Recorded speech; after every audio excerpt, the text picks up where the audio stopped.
देखते हैं, बड़ा कम। तो आप लोगों को कुछ खाने पीने को मिला कि नहीं? क्या मिला? नहीं, हमें घर से लेके आए थे।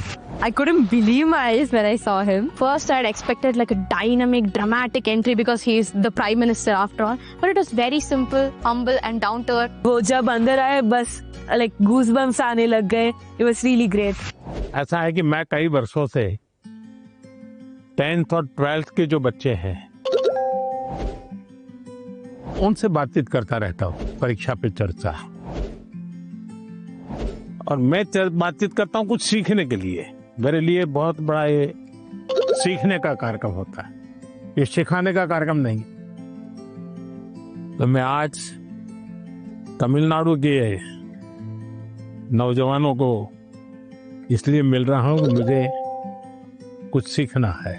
तो आप में से अगर कोई कुछ बातें करना चाहते हो, अपनी बात बताना चाहते हो, मुझे सुनना है। कौन शुरू करेगा? छवि जैन है मेरा नाम। मुझे स्टार्टअप करना है, तो मुझे किन किन विषय की जानकारी चाहिए और एजुकेशनल लेवल पे मुझे क्या करना होगा जिससे मुझे स्टार्टअप के लिए मदद मिल सके। आपकी बात एकदम सही है। मैं भी आजकल जब भी किसी नौजवान से मिलता हूँ तो तुरंत कहते हैं स्टार्टअप। पहले आपका ध्यान इस बात पे होना चाहिए कि आप क्या करना चाहते हैं। कुछ स्टार्टअप ऐसे हैं जो सिर्फ टेक्नोलॉजी में इनोवेशन करना चाहते हैं। किसी को लगता है मैं ड्रोन बनाऊं, किसी को लगता है कि मैं घर में बिजली की व्यवस्था ऐसी खड़ी कर दूं। तो किसी 4 दोस्तों को देख जानती होगी जो टेक्नोलॉजी में एक्सपर्ट हैं। एक आध दोस्त है फाइनेंस में एक्सपर्ट है। चलो 4 लोगों की टोली बना दे, साइड में अपन स्टार्टअप शुरू करते हैं। जरूर नहीं कोई स्टार्टअप के लिए कोई 25 साल की उम्र चाहिए, आप कभी भी शुरू कर सकते हैं। छोटे छोटे स्टार्टअप से भी काम शुरू हो सकता है। जय जोहार। कुछ खिलाया पिलाया कि नहीं? हाँ, आप भी बहुत सारी मीटिंग्स अटेंड करके आए हैं। आप भी हमारे यहाँ का खाना चाहेंगे? कैसे बनता है? सर, ये बेसन को गोल गोल आकार देके उसको तलते हैं। अच्छा, और ये नमकीन होता है। तो कब खाते हैं लोग? सर, दिवाली के टाइम। दिवाली टाइम में खाते हैं? ज्यादातर दिवाली टाइम पे बनता है। महाराष्ट्र में इसको क्या कहते हैं? महाराष्ट्र में ऐसा ही बनता हो, चकली कहते हैं। हाँ सर। ये क्या है? सर, ये खुरमी है। हाँ। हमारी गुड़ से बनती है, आटे से बनती है, सूजी से बनती है।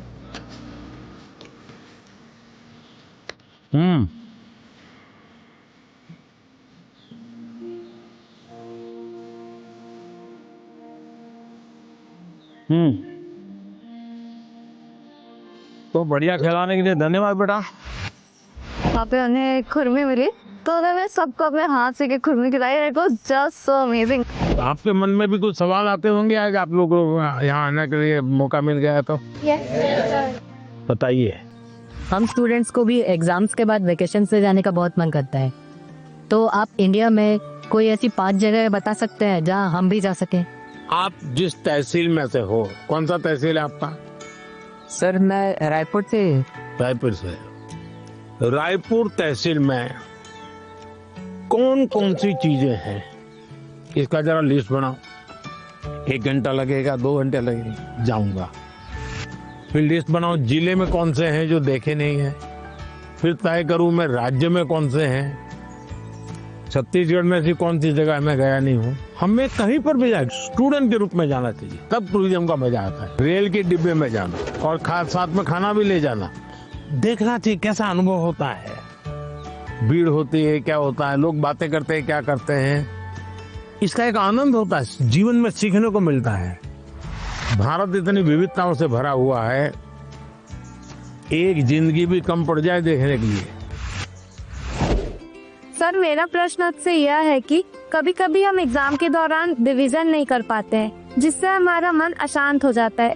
तो सर, हम अपने मन को शांत कैसे करें एग्जाम के दौरान भी और एग्जाम हॉल में जाने से पहले की? 1 वीक देख लीजिए परीक्षा के पहले का, सभी चीजों को अपने ऊपर नीचे तो कर ही लिया होगा।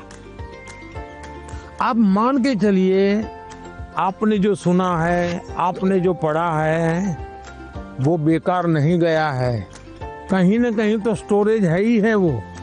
आप शांत मन से बैठ लीजिए, चिंता मत कीजिए, जैसा पेपर आता है देख लीजिए। दूसरी चीज, आप अच्छा विद्यार्थी बनना है ना, आपको उस विषय पर ग्रिप होनी चाहिए ना, तभी तो अच्छे विद्यार्थी बनोगे। तो सब इतना सूखा है, ग्रीन है। वहां एक टीचर थे, उस टीचर ने ये जो पेट्रोल पंप होता है, वहां जो ऑयल के कैन वगैरह होते हैं वो इकट्ठे करते थे वो, और बच्चों को कहते थे कि तुम्हारे घर में वो जो पानी होता है जिसमें खाने का कुछ अंश होता है, वो इस बोतल में रोज स्कूल आओगे तब भर करके आना। तो सारे बच्चे वो बोतल भर के या जो उनको कंटेनर दिया है वो भर करके आते थे, और उन्होंने वहां पेड़ लगाए थे। हर बच्चे को एक पेड़ दे दिया गया था। वो जो पानी ले आता था वो उसमें डालना होता था उसको। फर्टिलाइजर का भी काम करता था, सब्जी वब्जी के टुकड़े होते थे। उसके कारण वो पूरा स्कूल को चारों तरफ एकदम से ग्रीन बन गया था। एक टीचर ने इतना बड़ा परिवर्तन लाया। मानवीय रूप से व्यवहार करे तो बदलाव शुरू हो जाता है। छोटी चीजें हैं, हम आराम से कर सकते हैं। समाज का वातावरण हमारे स्वभाव में आना चाहिए। तुम बहुत एक्साइटेड थे आपका मिलने के लिए। किसी और बच्चे को आपसे मिलने और आपसे बातें करने के लिए कितने सवाल होते हैं, लेकिन हम उतने नसीब वाले हैं कि जो आपके साथ बातें करें। आप कितने दूर से आए? हम यहाँ डेडियापाड़ा से। डेडियापाड़ा से ही आए? अच्छा, मांडवी से। मानवी, अच्छा। क्या नाम? जय। जय और रवि है। इतने बड़े हो गए आप लोग। पहचानते? इनको बताया कैसा मेरा परिचय आपसे? इनकी हिम्मत आई कि नहीं आई सबका? हाँ, ये मुझे पहले भी एक बार मिलने आए थे दोनों। चलिए बताइए, आप लोग कुछ पूछना चाहते हो, कुछ जानना चाहते हो, बताइए। सर, हमारे माता पिता ने यह बताया कि पहले कुछ आदिवासी इलाके थे जो बहुत ही पिछड़े हुए थे, तो उन्होंने यह भी बताया कि आपका गुजरात के आदिवासी इलाकों से बहुत लगाव भी, और आपने वहाँ बदलाव भी किया। तो मैं जानना चाहूँगा कि आपको इस चीज़ की प्रेरणा कहाँ से हुई? आपको पाल चित्रिया की घटना मालूम है? हाँ है। वहाँ आदिवासी समाज के बहुत बड़ा आजादी का संघर्ष लड़ा था। एक बार बहुत भयंकर अकाल हुआ था, तो उस समय मैं उस क्षेत्र में काफी दिनों तक रह करके काम करता था। तो उस समय लगता था कि यहाँ एजुकेशन पे ध्यान देना चाहिए। उसके बाद जब मुझे मौका मिला, मुख्यमंत्री बना, तो मैं ध्यान देने लगा। आपको हैरानी होगी, एक समय ऐसा था कि उमरगांव से अंबाजी तक एक भी साइंस स्कूल नहीं था। तो बाद में आपने तो देखा, अब तो 2 यूनिवर्सिटी है, साइंस स्कूल है, इंजीनियर IIT है, ये बहुत सारा बदलाव आया है। तो उसका बहुत बड़ा लाभ हो रहा है। हाँ सर। आज भी आपको मालूम होगा, एक मैंने PM जनमन योजना बनाई है। आदिवासियों में भी कुछ इलाके और कुछ लोग हैं, समाज वो और पीछे रह गए। तो मुझे फिर उनके लिए अलग से स्कीम बनानी पड़ी, अलग से बजट बनाना पड़ा। तो मुझे तब से लगता था कि हम शिक्षा पर जितना ज्यादा बल देंगे उतना बहुत तेजी से विकास होगा। दूसरा मेरे मन में था, पूरे आदिवासी बेल्ट उमरगाम से अंबाजी पूरा हाईवे बनाया है, तो विकास के लिए इंफ्रास्ट्रक्चर की बहुत जरूरत होती है। लोग भी आना जाना शुरू करते हैं, तो उस दिशा में ध्यान दिया। मेरा आपसे यह प्रश्न है कि पहलगाम हमले के बाद हमारे घर में सब चर्चा कर रहे थे कि अब आगे क्या होगा। पूरा देश आपकी ओर देख रहा था। फिर ऑपरेशन सिंदूर हुआ और हमारे देश की सेना ने जीत हासिल की। तो ऐसे संजोग में आपने अपने तनाव को कैसे हैंडल किया? हम तो सिर्फ परीक्षा के तनाव से। आप लोगों को परीक्षा का तनाव आ जाता है। जब आप पुरानी परीक्षा के दिनों को याद कीजिए, अगर पुरानी परीक्षाओं को याद करेंगे तो आपको लगेगा हाँ यार, जब गया तब तो टेंशन था, लेकिन जब करके आ गया तो कुछ नहीं था। ऐसा होता है कि नहीं? परीक्षा के लिए सबसे अच्छी चीज होती है कि आप पेपर सॉल्व करने की आदत डालें, लिखने की। ज्यादातर लोग क्या करते हैं, पढ़ते हैं। यस, अगर खुद इस प्रकार से आप प्रैक्टिस करते रहते हैं तो मुझे पक्का विश्वास है कि आपको कभी भी तनाव नहीं आएगा। ये शरीर को ये चीजें एक ताजगी देती हैं, एक एनर्जी देती हैं। इनको हमने आदत बनाई है। शरीर को सबसे पहले प्रायोरिटी देना चाहिए। सर, अक्सर हमारे माता पिता हमारे दोस्तों के साथ हमारी तुलना करते हैं, परंतु उससे ज़्यादा दबाव हम पर तब पड़ता है जब हमारे अपने घर वालों या भाई बहनों से तुलना की जाती है।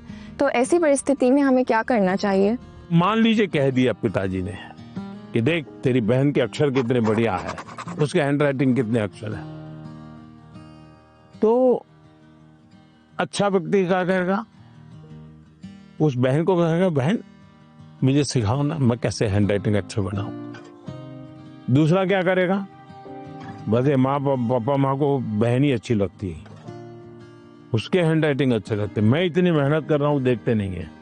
अगर परिवार में भी किसी एक की अच्छाई की बात होती है तो हमने उस भाई या उस बहन से उसकी अच्छाइयों को सीखने का प्रयास करना चाहिए और पिता माता को कहना चाहिए कि आपने अच्छी बात बताई, ये चीज मेरे में नहीं है, मुझे बताइए मैं कैसे इसको तैयार करूं। तो पिता माता का आपकी तरफ देखने का दूसरों, देखिए ये बुरा नहीं मानता है, ये इसमें से सीखने का प्रयास करता है। कंपैरिजन से माँ बाप ने बचना चाहिए और मैं हर माँ बाप से कहता हूँ कि कृपा करके आप परिवार में किसी के सामने उतनी तारीफ न करें ताकि बच्चे की आदत खराब हो जाए।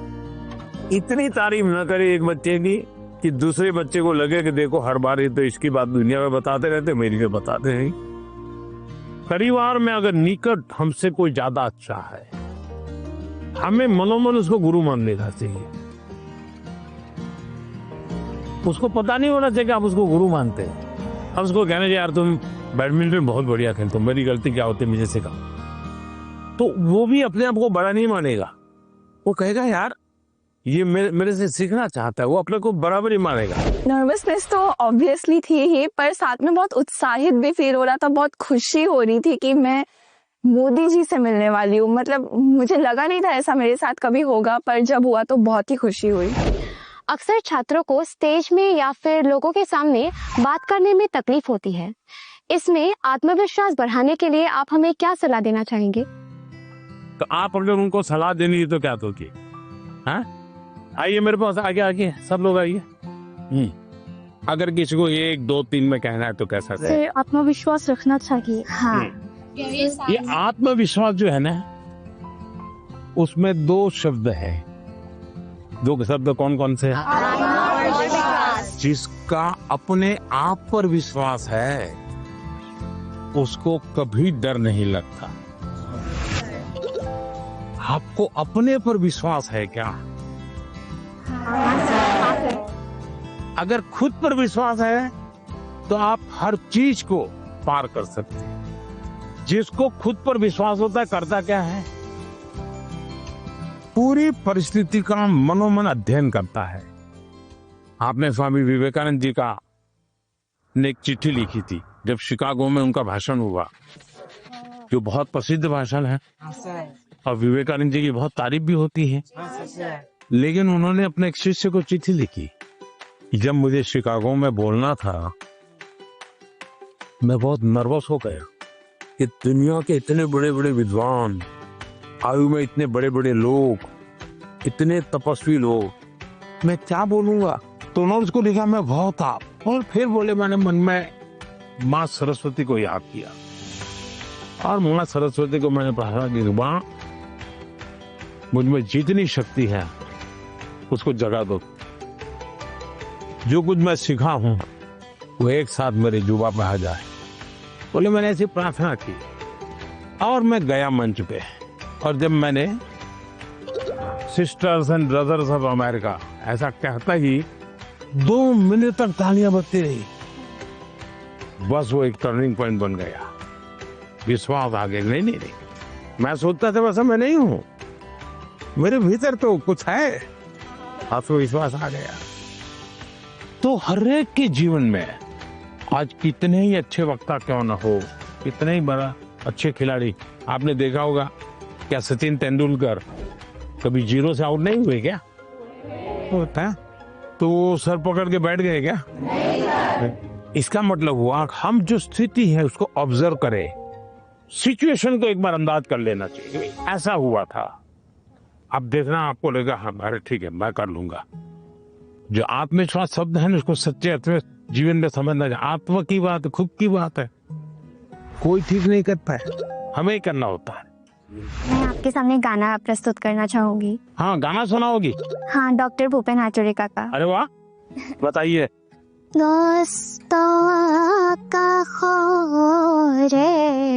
সপোন ৰহন হানি